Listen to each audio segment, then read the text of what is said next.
내가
ወላጅ እናት አባት እንኳን ደስ አላችሁ ብለናል። በእግዚአብሔር ቤት አሳድጎ ልጅን በክብር መዳር ትልቅ ነገር ነው፣ ትልቅ ስኬት ነውና እግዚአብሔርን እጅግ አድርገን እናመሰግናለን። ዘመድ አዝማድ፣ ጓደኛ፣ ጎረቤት የሁሉ አስተዋጽኦ አለው ለልጆች እንደዚህ አይነት ክብር መድረስና እናንተንም እንኳን ደስ አላችሁ እንላለን። እግዚአብሔር ይመስገን። ሙሽሮችም እንኳን ደስ አላችሁ። እግዚአብሔር የተመሰገነ ይሁን። ቤተ ክርስቲያንም እንደዚህ በእግዚአብሔር ቃል ኮትኩታ አሳድጋ ይህን ክብር ማየቷ የቤተ ክርስቲያን ደስታ ነው። እስቲ ለቤተ ክርስቲያን ክብር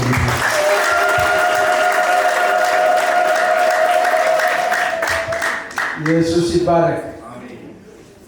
አሁን የእግዚአብሔር ቃል የምንሰማበት ጊዜ ነው። እግዚአብሔር የተመሰገነ ይሁን። የእግዚአብሔር ሰው በመካከላችን አለ። ቄስ አለማየሁ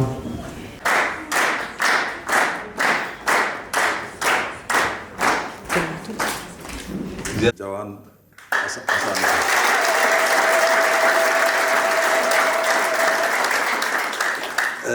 እዚህ ቤተክርስቲያን ውስጥ እግዚአብሔር በጣም ብዙ ድንቅ ነገሮችን እየሰራ ነው። በተለይ ወጣቶቻችን እየታደገ ዙሪያችን ትንሽ ገደል ነው፣ አስቸጋሪ ሰዓት የሆነ ዓለም ውስጥ ያለ ነው። የሰው ሕይወት በብዙ መከራ በብዙ ስቃይ እየገባ ያለበት የመጨረሻ ዘመን ላይ ነን ያለ ነው። ልጆቻችን መንፈሳቸውን አእምሯቸውን ተቆጣጥሮ እግዚአብሔር ይሻልናል ብሎ መርጦ በእንደዚህ አይነት ክብርና ሞገስ ዛሬ በፊታችን አሉ። እግዚአብሔርን በጣም እናከብራለን። በሁሉ እግዚአብሔርን ማክበር ጥሩ ነው። ካለን ሰዓት አንፃር እስቲ ራዕየ ዮሐንስ 19 ላይ አንድ ቃል ላነብላችሁ ፈልጋለሁ። እንግዲህ እኛ ቤተክርስቲያን ማንኛውም ነገር እንደ እግዚአብሔር ቃል ነው። እዛ ላይ ካለው አንጨምርም አንቀንስም። እንዲያውም ወደ ፍጻሜ እየሄድን እያለን በጣም ጠንቀቅ ብለን ቃሉን እየፈጸምን እንሄዳለን። ራዕየ ዮሐንስ ምዕራፍ 19 ከቁጥር 1 ጀምሮ የመጀመሪያ 8 ቁጥሮችን ታገሱኝና አነብላችኋለሁ። እግዚአብሔር ይመስገን።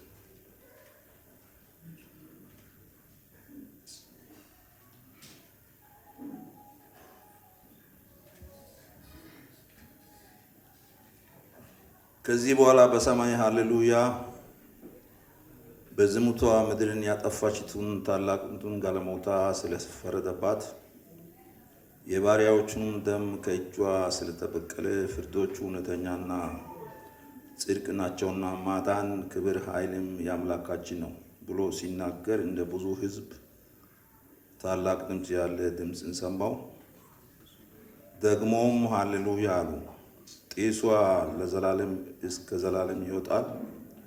24ቱም ሽማግሌዎችና 4ቱ እንስሶች በፊታቸው ተደፍተው በዙፋኑ ላይ ለተቀመጠው ለእግዚአብሔር አሜን ሃሌሉያ እያሉ ሰገዱለት። ድምፅም ባሪያዎቹ ሁሉ እርሱን የምትፈሩ ታናናሾችና ታላቆች ሆይ አምላካችን አመስግኑ ሲል ከዙፋኑ ወጣ።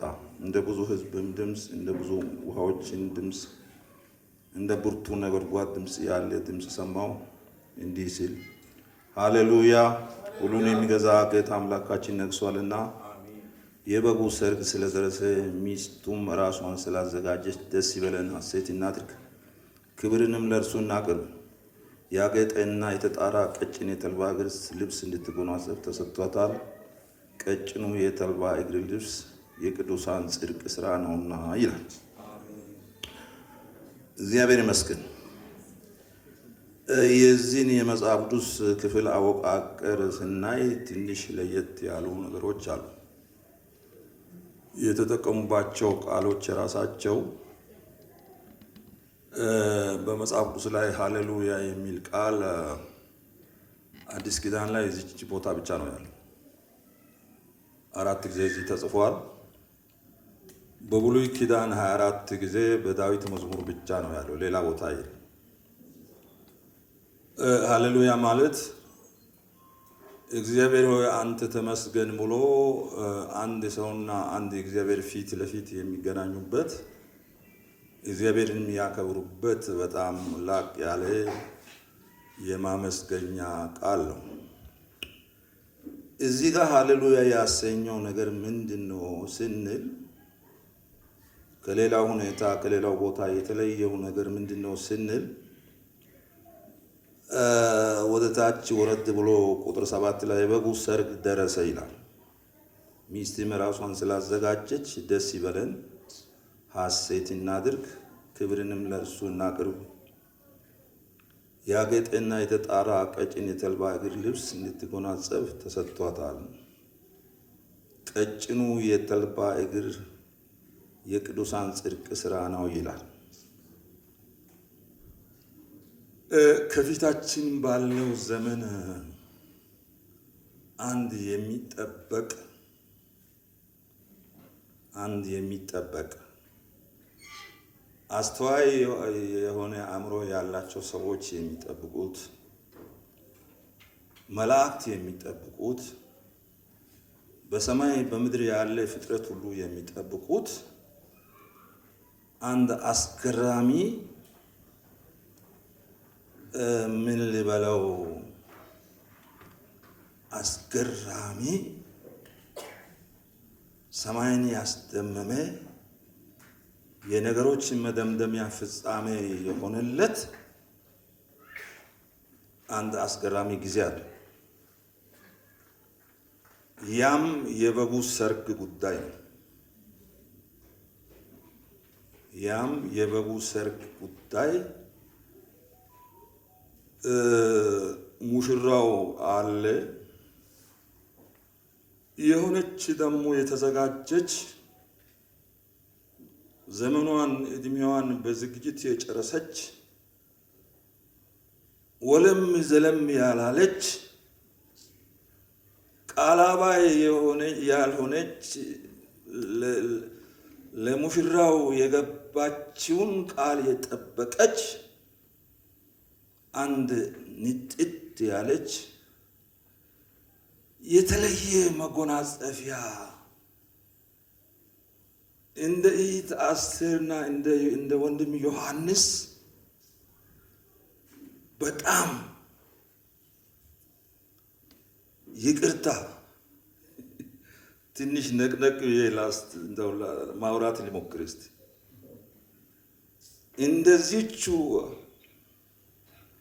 እንደዚቹ እግዚአብሔር በሚያሳያቸው አቅጣጫ በሰሜን ይሁን በምስራቅ በደቡብ ይሁን እንደዚች አስተዋይ የሆነ አእምሮ ያላቸው ሰዎች መላእክት ፍጥረታት በሙሉ የሚያዩት በቀጭን የተልባ እግር ልብስ የተጎናጸፈች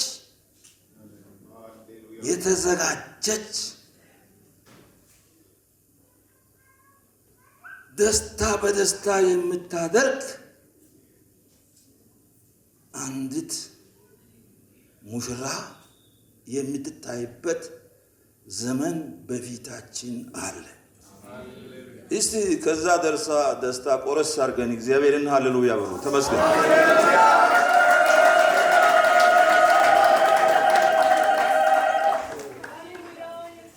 እግዚአብሔር ይመስገን። እግዚአብሔር ይመስገን። የእህት አስቴርና የወንድም ዮሐንስ ምሳሌ ነው። የዋናው ምሳሌ እግዚአብሔር መቼም ጥሩ አምላክ ነው። የሆነ አንድ ቆንጆ ነገር በሆነ ቦታ ያስቀምጥና ከዛች የቆረሰ ትንሽ ቀመስ ያደርጋቸዋል።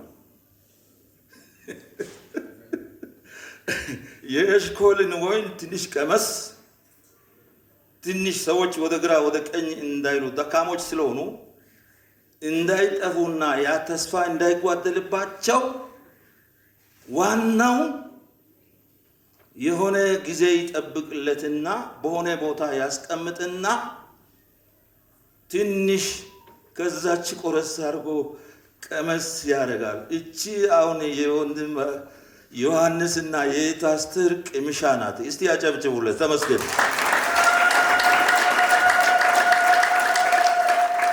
ለዚህ ያበቃቸው አምላክ ይባረክ። እውነት እንደው በደንብ እናመስግን።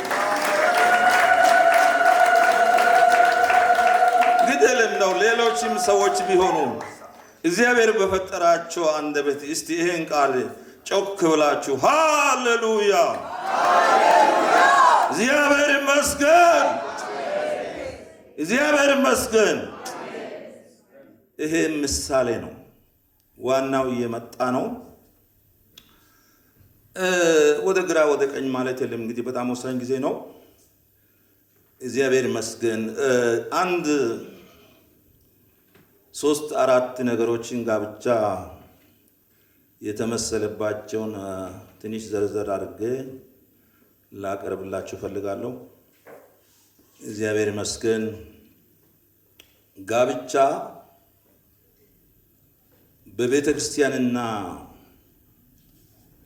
በክርስቶስ መካከል ያለውን ግንኙነት የተመሰለበት በሰው ሕይወት ውስጥ ከፍተኛ ኩነት ነው። ሌሎች ኩነቶች በሰው ሕይወት ውስጥ አሉ። ተቃራኒ ሞትም አለ፣ ሌላም አለ። ጋብቻ ግን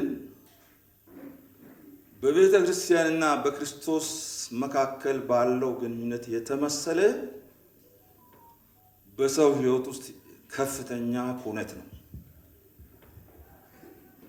በተራ የሚታይ አይደለም። ሙሽራው ክርስቶስ አለ፣ እዚህ ሙሽራው አለ።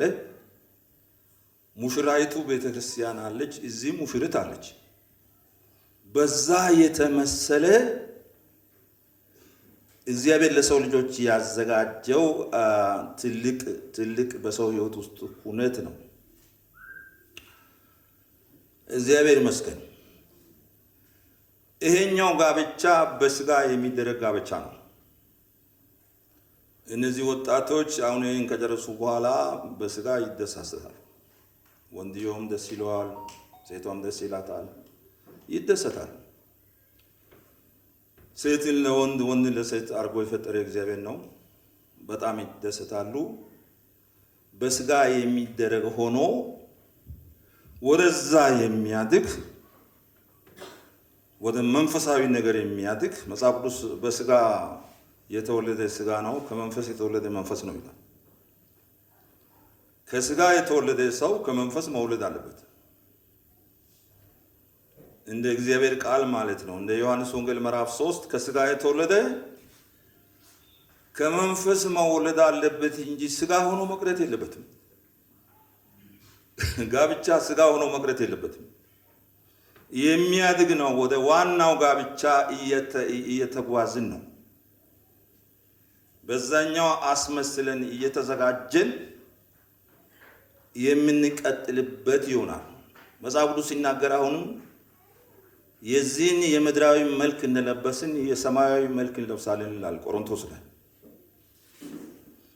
የምድራዊውን መልክ እንደለበስን እዚሁ ሆነን ከአባት ከእናት እንደተወለድን ለዚች ለኮንትራት ጊዜ ለጊዜያዊ ህይወት ከአባት ከእናት ለ80 ዓመት እንደተወለድን ያኛው ዘላቂው እዛ ጋር እንትን የለም። መንፈሳዊ ነው። የእድሜ ቁጥር የለውም። እንደዚህ አይነት ልፋት የለውም። ምን የለው በሰማይ ከጌታ ጋር ከዘላለም እስከ ዘላለም እየተደሰቱ መፈንጨት ነው። እግዚአብሔር ይመስገን። ሁለተኛው ጋብቻ መሰረቱ ፍቅር ነው። ጋብቻ መሰረቱ ፍቅር ነው። እግዚአብሔር እውነት ጥሩ አምላክ ነው። ዝም ብሎ ይሄ ዓለም አልጫ እንዲሆን ጣዕም የሌለው እንዲሆን አላደረገም። በጣም ጣፋጭ የሆነች ሴት ለወንድ አዘጋጅቷል። የትኛውም ሴት ደግሞ የወንድ ነገር ይጥማታል። ይገርማቸው ሴቶች እርስ በርሳቸው ካላቸው ይልቅ ሴቶች ለሴቶች ካላቸው ይልቅ ከወንድ ጋር ነው የሚጥማቸው። ምን የሚያደርጋቸው?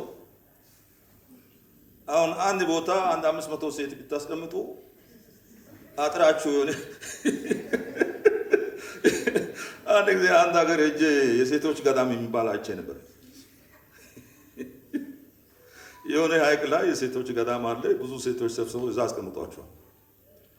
የሚገርማችሁ ነገር በርካታ ሴቶች ማዶ ያለውን ወደ ወንዶች ገዳም ሲሻገሩ ማዕቶችን ባህሩ ውጧል።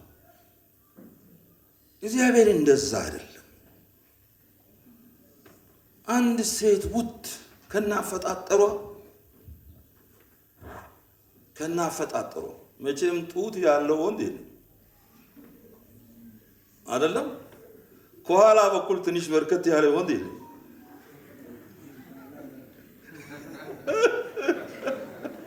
ፂም ያላት ሴት የለችም። እንደው አሁን እውነቷን አውሩ። ሚስቶቻችሁ ፂም ቢኖራል እንዲህ አጠገብ ትደርሱ ነበር። በጣም ለስላሳ የማትኮሰኮስ ምንም ሸካራ ያልሆነች ሴት ፍቅር ነው። መሰረቱ ፍቅር ነው። እግዚአብሔር እንዲሳሳቡ እንዲፋቀሩ አድርጓቸው ነው ወንድና ሴትን ያስቀመጠው። ከዚህም ባለፈ ሳይወዱ ሚስት የለም፣ ሳይወዱ ባልም የለም፣ ሳያፈቅሩ ሚስት የለም፣ ሳያፈቅሩ ባል የለም። ጋብቻ መሰረቱ ፍቅር ነው። እስቲ አንደኛ ቆሮንቶስ ምዕራፍ 13 ላይ አንዷን ቃል ላንብብላችሁና አንደኛ ቆሮንቶስ ምዕራፍ 13 ላይ የእግዚአብሔር ቃል ስለ ጋብቻ ፍቅር ሲናገር እንዲህ ይላል። ቁጥር 4 ጀምሮ ላሳጥና ላንብብላችሁ። ፍቅር ይታገሳል። ትዕግስት በጋብቻ ውስጥ በጣም ቁልፍ ጉዳይ። ግልፍተኛ ሰው፣ ቶሎ የሚጣላ ሰው ይሄ ጋብቻ ውስጥ በጣም አደገኛ።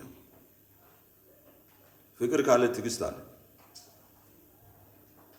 አሁን እያንዳንዳችን እኛ ቤተሰብ ነን። ቤት ውስጥ ስንት ነገር ነው የምንታገሰው። ቤት ውስጥ እኮ ችክ ያለ ባህሪ በጣም ጥሩ አይደለም። በጣም ቸርነት ያደርጋል። ለሚስት የማይደረግ ነገር የለም አይደል? የለም። ይሄ መቆጣጠር ምናምን መደባበቅ የለም። ቸርነት ያደርጋል። ፍቅር አይቀናም። አንዱ ባለው ነገር አይቀናም። ፍቅር አይመካም። ፍቅር አይታበይም። ፍቅር የማይገባውን አያደርግም። ፍቅር የራሱንም አይፈልግም። እግዚአብሔር ይመስገን። አሁን ኢት አስቴሪ እንደው አካውንቷ ውስጥ 1 ሚሊዮን ያህል ቢኖራት እኮ ጆኒ ተንበሸበሸ ማለት ነው። ለምን መሰለህ? ቤት ገብቶ አንድ አልጋ ላይ እንደወጡ ቡኩንም ጭምር ትታው እሷ ዮሐንስን ይዛ እንትን ብላለች። አንዳንድ ጎበዝ እህቶች አሉ። አባትን ከልክሎ እናትን ከልክሎ ቋጥሮ ምን አድርጎ እዛች ድንኳን ከገቡ ጀምሮ ይኸው ቡኩንም ከአንተ አይበልጥም አይደለም። የራሱንም አይፈልግም። ተመስገን። እዚህ ተመስገን። ፍቅር አይበሳጭም፣ በደልንም አይቆጥርም። ከእውነት ጋር ደስ ይለዋል እንጂ ስላመጣ ደስ አይለውም።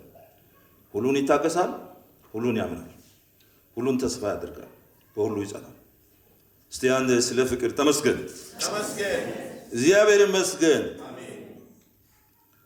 ፍቅር እንደዚህ ነው። የጋብቻ መሰረት ፍቅር ነው። ሶስተኛ ጋብቻ ቅዱስ ነው። እስቲ የምናመልከው ቅዱስ ስለሆነ አጨብጭቡለት። ተመስገን።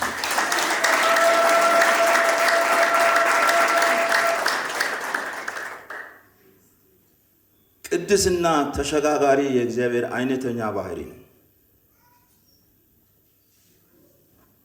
በእግዚአብሔር ባህሪያት ውስጥ ወደ ሰው የሚሸጋገሩ አሉ፣ ወደ ሰው ማይሸጋገሩ አሉ። ቅድስና ተሸጋጋሪ ነው። እግዚአብሔር ይመስገን። እግዚአብሔር የሚሰራውም የሚገለጠውም በቅድስና ክልል ውስጥ ነው። እግዚአብሔር የሚሰራውም የሚገለጠውም ቅድስና ባለበት ቦታ ላይ ነው። እርኩሰት ቦታ እግዚአብሔር አይገለጥም። ቡና ቤት ውስጥ እግዚአብሔር አይገለጥም። ጭቅጭቅ ያለበት ቤት ውስጥ እግዚአብሔር አይገለጥም። ውሸት ያለበት ቤት ውስጥ እግዚአብሔር አይገለጥም። እግዚአብሔር ቅዱስ ነው። መጽሐፍ ቅዱስ ጋብቻ ክቡርና ንጹሕ ነው ይላል። ተመስገን። ከሚስት ውጪ ከሌላ ጋር ጋብቻ ርኩስ ነው። ከሚስት ውጪ አሁን ለጆኒ ከአስት ውጪ ጋብቻ ርኩስ ነው። አንድ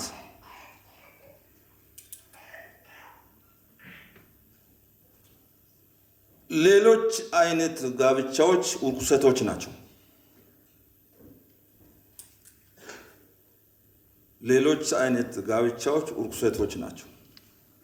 ተመሳሳይ ጾታ ጋብቻ ርኩስ ነው።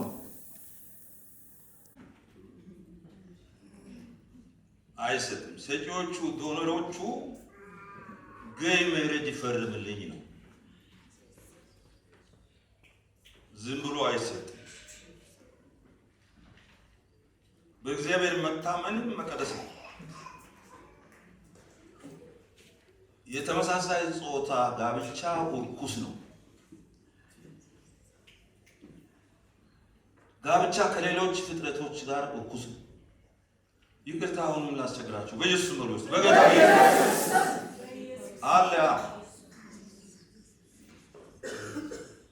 አለ ትንሽ ለመናገር ያስቸግራል።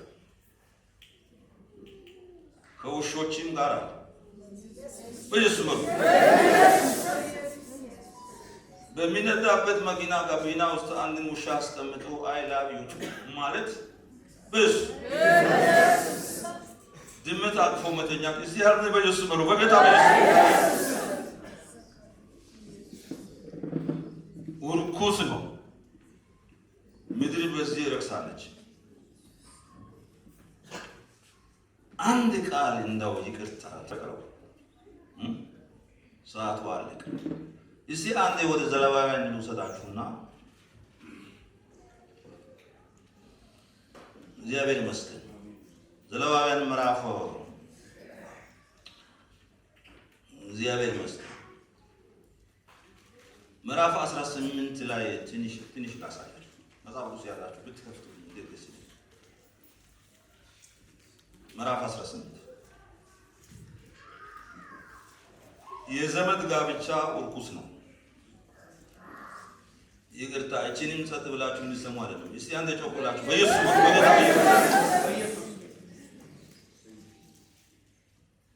ዘሌዋውያን ምዕራፍ 18 ላይ እንዲህ ይላል እግዚአብሔር ቃል። ምዕራፍ 18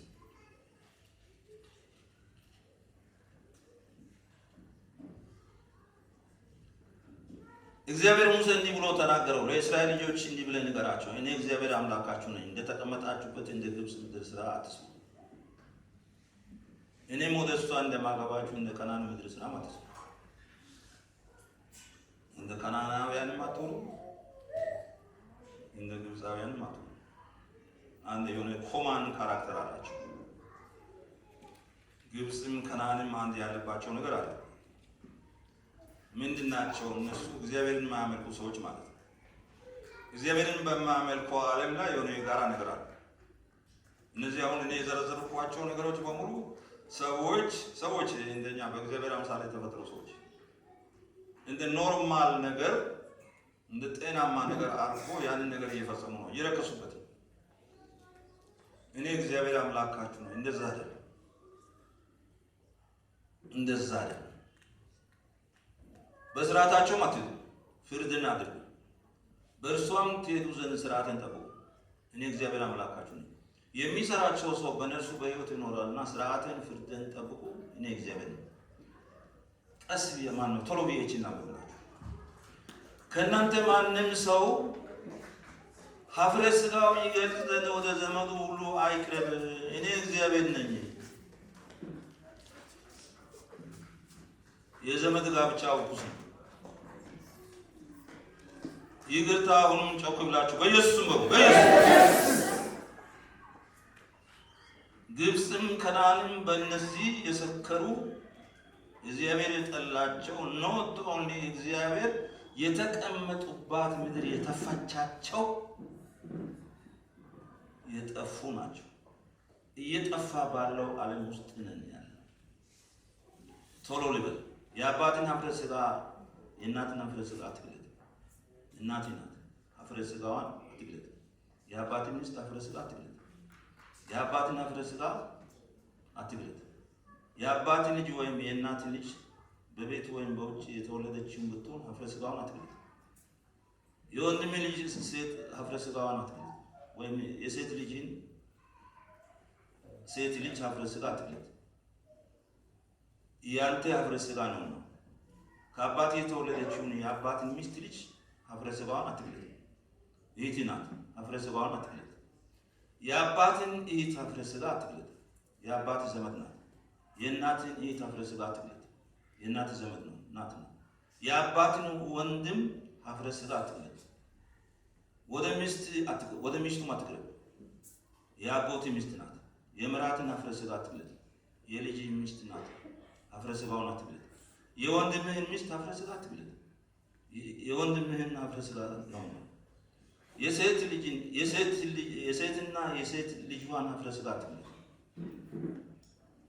የወንድ ልጇን ሴት ልጅ ወይም የሴት ልጇን ሴት ልጅ ኀፍረ ሥጋ አትግለጥ። ትገልጥ ዘንድ አታግባ። ዘመዶች ናቸው፣ ዝሙት ነው። ሚስት በሕይወት ሳለች እህቷን ጣዖት እንዳትሆን ኀፍረ ሥጋዋን አትግለጥ። ከእርሱ ጋር እህቷን አታግባ ይልና ቁጥር 24 ላይ በእነዚህ ሁሉ ከፊታቸው የማሳዳቸው አሕዛብ ረክሷልና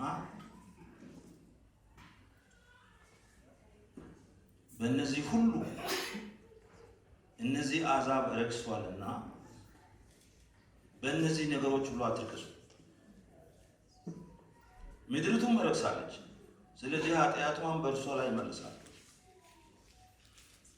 ምድሪቱ የሚኖሩባት ሰዎች ትጠፋለች። ሥርዓትንና ፍርድን ጠብቁ። እናንተም የአገሩ ልጆች በእናንተ መካከል የሚኖሩት እንግዶች ከዚህ ርኩስ ወይም ከዚህ ርኩሰት ምንም አትስሙ። ከእናንተ በፊት የነበሩ የአገሩ ልጆችን ርኩሰት ሁሉ ሰርተዋል። ምድሪቱ ረክሳለች። ባረከሳችኋትም ጊዜ ምድሪቱ ከእናንተ በፊት የነበረውን እንደተፋች እናንተ እንዳተፋችሁ ከዚህ ርኩሰት ሁሉ ማናቸውንም የሚያደርግ ያ ሰው ከሕዝቡ መካከል ተለይቶ ይጠፋል። ስለዚህ ከእናንተ በፊት የነበሩ ሰዎች የሰሩትን ጸያፍ የሆነውን ወግ ሁሉ እንዳሰቡ በእርሱም እንዳትነስኩ ሥርዓትን ጠብቁ። እኔ እግዚአብሔር አምላካችሁ ነኝ። እስቲ አንዴ ኢየሱስን እናመስግን። ተመስገን።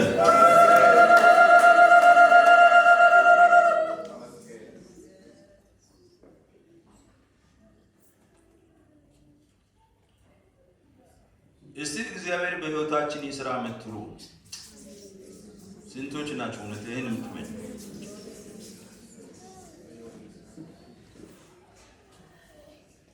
ምድርን በሐዋርያት ወንጌል ለማጥለቅለቅ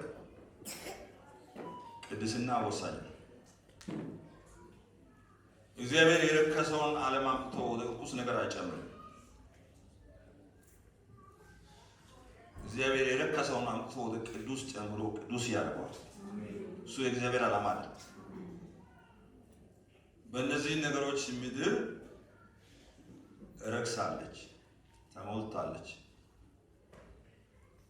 ወንድሞች ትንሽ ሂስቶሪካል ነገር ልንገራችሁ። ዓለም ላይ ብዙ ህዝቦች፣ አገሮች እየጠፉ ነው። ብዙ አገሮች ምናልባት ሚዲያ የምትከታተሉ እኔ ታሪክ አውቃለሁ። ለምሳሌ አሁን ሶሪያውያን ጠፍቷል፣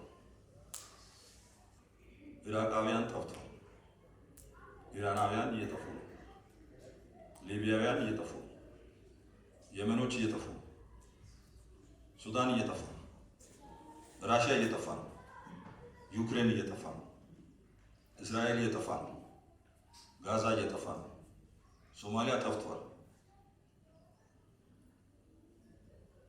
እኛ ጋም አላውቅም። ምንድን ነው ሲባል ይኸው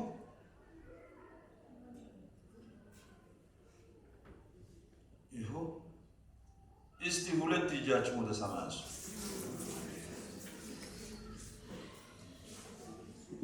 እየጠፉ ቅድስና ለእግዚአብሔር። እስቲ አፋችሁን ክፈቱ።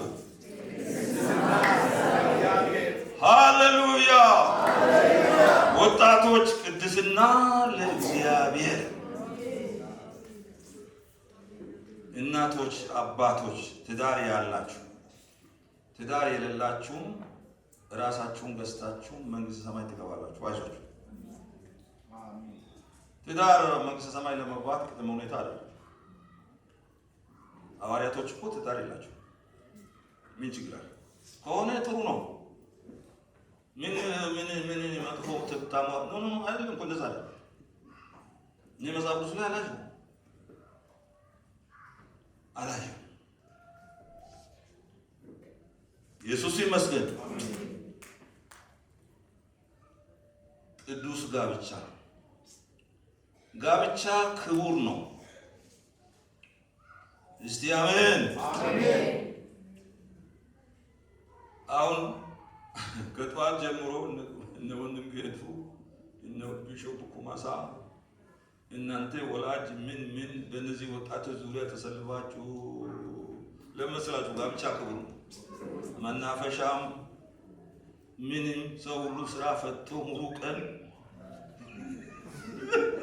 ቀጥ ብሎ ስራ ፈቶ ሙሉ ቀን ለምን መስራችሁ? እስቲ ድምጻችሁን ከፍ አድርጉና ጋብቻ ክቡር ነው።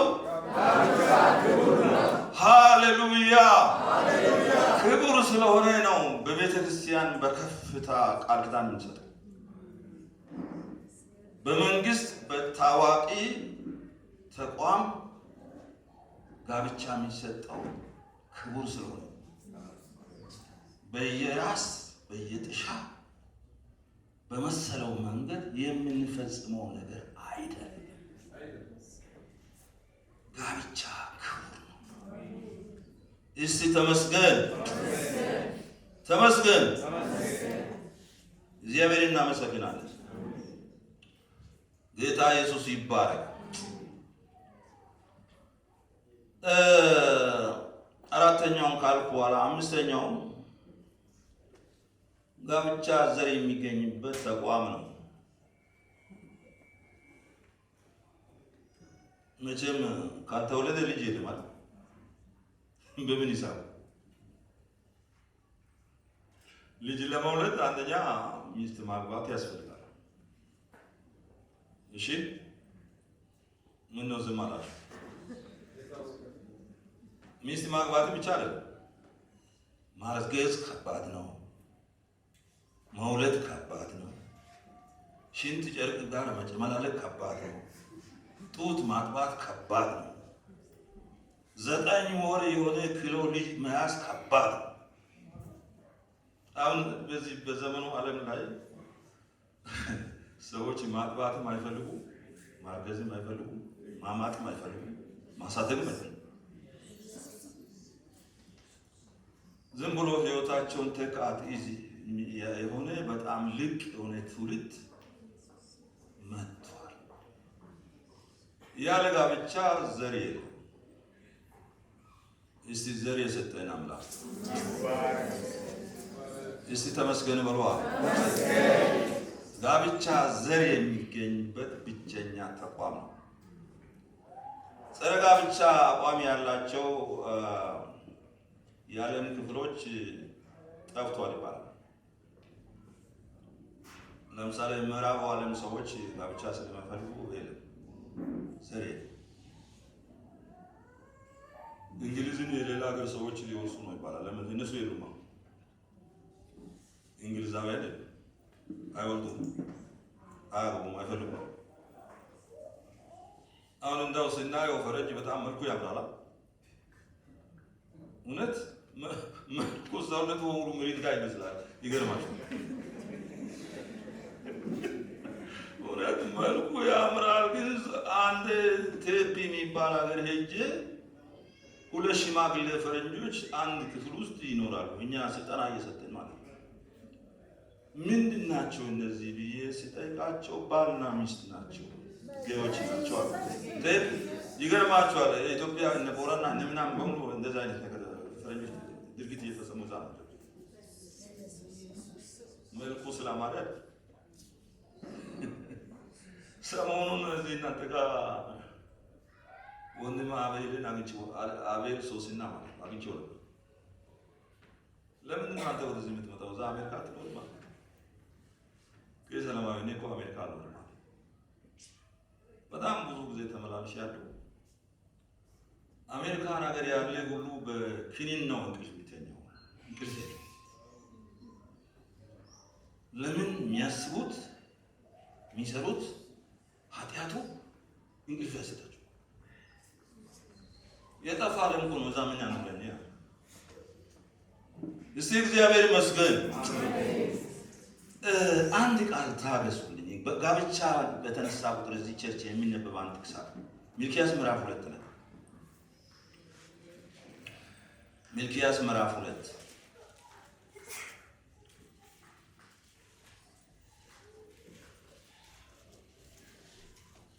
ትንቢተ ሚልክያስ ምዕራፍ 2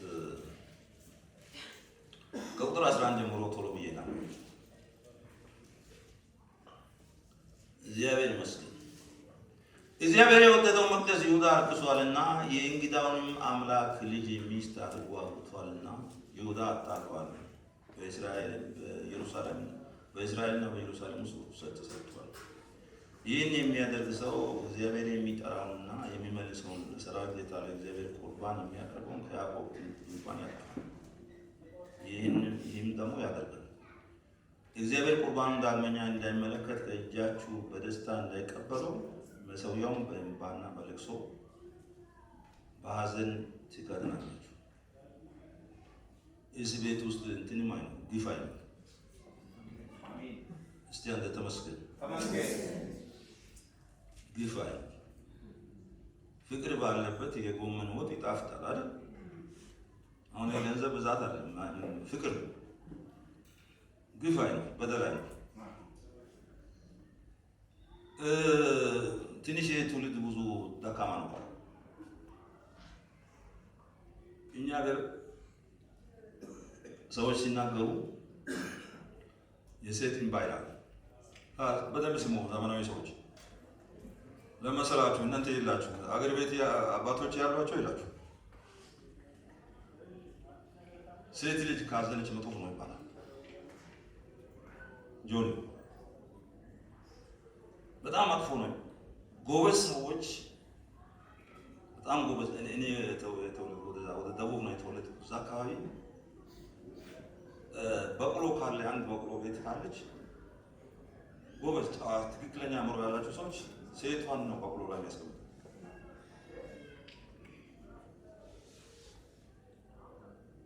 ሴት ልጅ ተንኳሳ መታየት የለባትም። በወለደች ጊዜ፣ በታመመች ጊዜ፣ ምን በሆነች ጊዜ ልቧ ካዘነ ያ ሰውዬ ፈጽሞ አይቀናለት። ፈጽሞ በጣም ፈጽሞ አይቀናለት። ለምን መሰላችሁ? አባቶች ያላቸው ይሄ የተማረው ትምህርት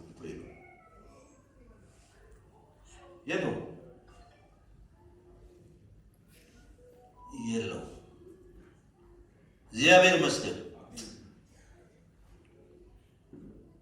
ቁጥር 13 ላይ ይህን ደግሞ አድርጋችኋል፣ እግዚአብሔር ቁርባኑን ዳግመኛ እንዳይመለከት ከእጃችሁ በደስታ እንዳይቀበሉ መሠዊያውን በልባና በለቅሶ በሐዘን ትከድናላችሁ። እናንተም ስለምንድን ነው ብላችኋል። ሚስት ባልንጀራህና የቃል ኪዳን ሚስት ሶሪ ጆኒ እስቲ እጇን ጨብጥ። ኢየሱስ ይባርክ። ጨብጣ። ያኛው ቀኝ እጅ ተጨባበጡ። እንትን አይደል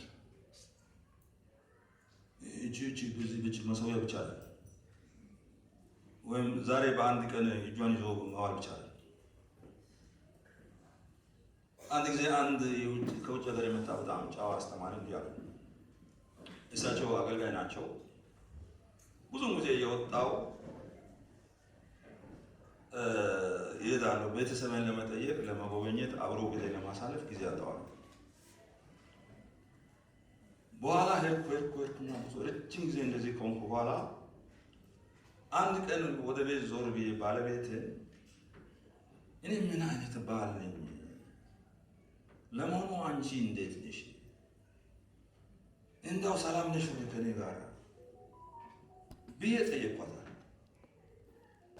እኔ አንተን ያገባሁበትን ቀን እየረገምኩ የሚኖር ብሶተኛ ሴት ነኝ አለች።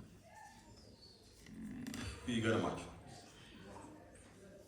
ሰውየው አገለግላለሁ ብሎ እኮ ነው በቤቱ። ለምንድን ነው ሲባል ጊዜ ሰጥተህ ታውቃለህ? ለእኔ ለራሴ አይደለም እዛ የምትሰራው የአንተ ያገኙት ሴቶች ከከፋቸው ምን ጥንቅር በል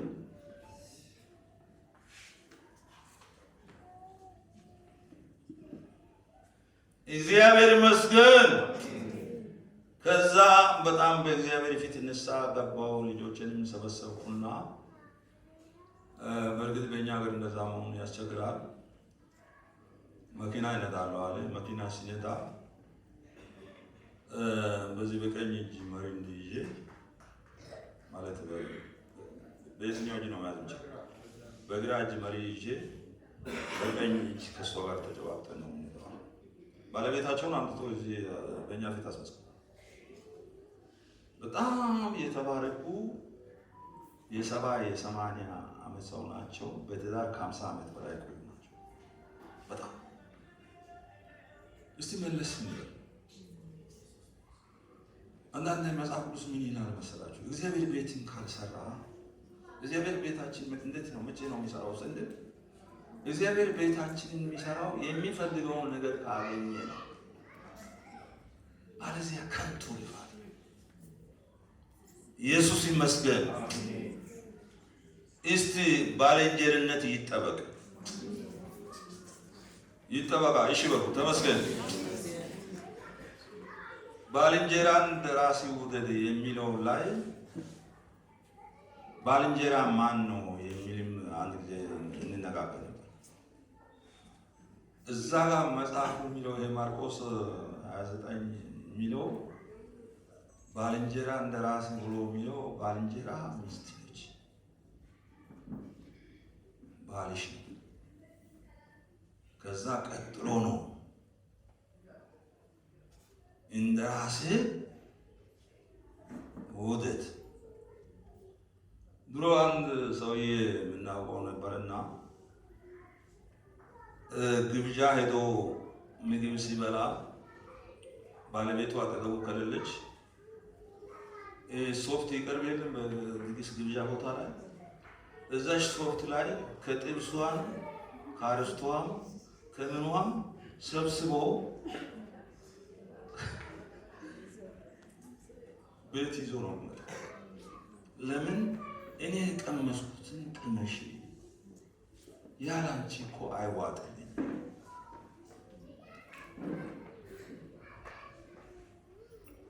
ይህ ሲሆን ኢየሱስ በመካከላችን ይሆናል። የመከርነው ነገር ሁሉ ይሳካልናል፣ እንባረካለን። እና ትንሽ ወጣ ያለ ነገር ከኛ ይራቅ። እስቲ ይራቅ በሉ። እግዚአብሔር ይመስገን። ቁጥር 11 ላይ እግዚአብሔር የሕይወትን መንፈስ አንድ አድርጎ ጠብቆልን የለን። እርሱ የሚፈልገው ምንድን ነው? ዘር አይደለምን? ስለዚህ መንፈሳችሁን ጠብቁ። ማንም የልጅነት መስኩን አታለ መፋታትን ይጠላሉ ይላል የእስራኤል አምላክ እግዚአብሔር። ልብሱን በግፍ ስራ የሚከድነውን ሰው ይጠላሉ ይላል የሠራዊት ጌታ እግዚአብሔር። ስለዚህ እንዳታታሉ መንፈሳችሁን ጠብቁ። እሺ፣ ትንሽ ጮክ ብላችሁ እሺ በሉ እስቲ። መንፈሳችሁን ጠብቁ። ጊዜው ክፉ ነው።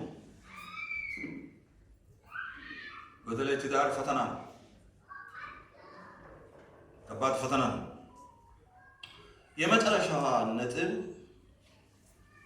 ጋብቻ ሰዎች ለራሳቸውም ለትውልዳቸው ቁም ነገርና ሚስጥር የሚነጋገሩበት የመጨረሻ የሚስጥርና ቁም ነገር የሚነገርበት ቦታ እዚህ ሳሪ ሰላም ጸሎት ቤት ለመስራት እንደምትዘጋጁ ሰምቻለሁ። እኛ ህንፃ እየሰራ ነው፣ ማዋጮ እንጠየቃለን ቸርች ውስጥ እና ብዙውን ጊዜ ወንድሞች እህቶች ከባለቤት ጋር ተነጋግሬ እንደው 1 ሚሊዮን ብር ግን ተነጋግሬ እሷ ከፈቀደች አሁን ልጠይቅ አይደለም ይቅርታ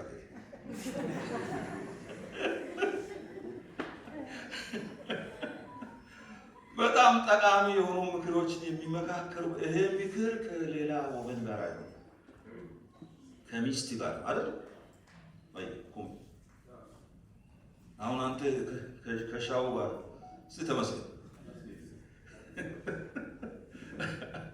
እና ከሻው ጋር የምትመካከራት እውነት ያንን ግዙፍ ሰበካ የምትመራበት ነጻቆ እዚህ ከሰው ጋር ጀምሬ ነው የምትተው ወደ ሌላ ቦታ። እግዚአብሔር ይመስገን። አሜን። መጽሐፍ ቅዱስ ሲናገር ወደ አባታችሁ ወደ አብርሃምና ወደ ወለደቻችሁ ወደ ሳራ የምድርን በረከት ሲናገር ማለት ነው። እስቲ አንተ ተመስገን። የምድርን በረከት ሲናገር ባይብል መጽሐፍ ቅዱስ ወደ አባታችሁ ወደ አብርሃምና ወደ ወለደቻችሁ ወደ ሳራ ተመልከቱ ይላል። ወደ አብርሃም ተመልከቱ ብሎ የነጠላ እንትን ጥቆማ ወደ ኤልያስ ተመልከቱ አይደል? አገር የገነቡ ከእግዚአብሔር ጋር በዚህ ምድር ጉዳይ ቃል ኪዳን የገቡ እስካሁን አይነከ የሆነ ቃል ኪዳን እግዚአብሔር ከአብርሃም ጋር የገባው ቃል ኪዳን ነው። ያ የተመከረው በአብርሃምና በሳራ መካከል ነው። ክርስቶስን ከሰማይ ያመጣው ምንድን ነው ሲባል የአብርሃም ቃል ኪዳን። ክርስቶስ እኮ የአብርሃም ዘር ነው። ተመስገን። እስቲ ተመስገን። ሰማይን የሚጠቀልለው ምድርን የሚጠቀልለው መጨረሻ የፍጻሜ ነገር ሁሉ የተጠቀለለው በአብርሃም ቃል ኪዳን ዝም ብሎ መነሻ የሌለው ሶርስ የሌለው ነገር አይደለም እና ጋብቻ መጨረሻ ቁም ነገር የሚነገርበት ሁለቱ ሰዎች ቁም ነገር የሚነጋገሩበት የተከበረ የእግዚአብሔር ተቋም ነው። ፕሬዝ ዘ ሎርድ ተመስገን። እስቲ ተመስገን በሉ እና ዛሬ በእውነት እግዚአብሔር ልናከብረው ይገባል። እነዚህን ወጣቶች እግዚአብሔር ያባርካቸው። እስቲ አንድ ቆመን አመስግነን እንቀመጣለን። ተመስገን። ተባረክ ኢየሱስ አባታችን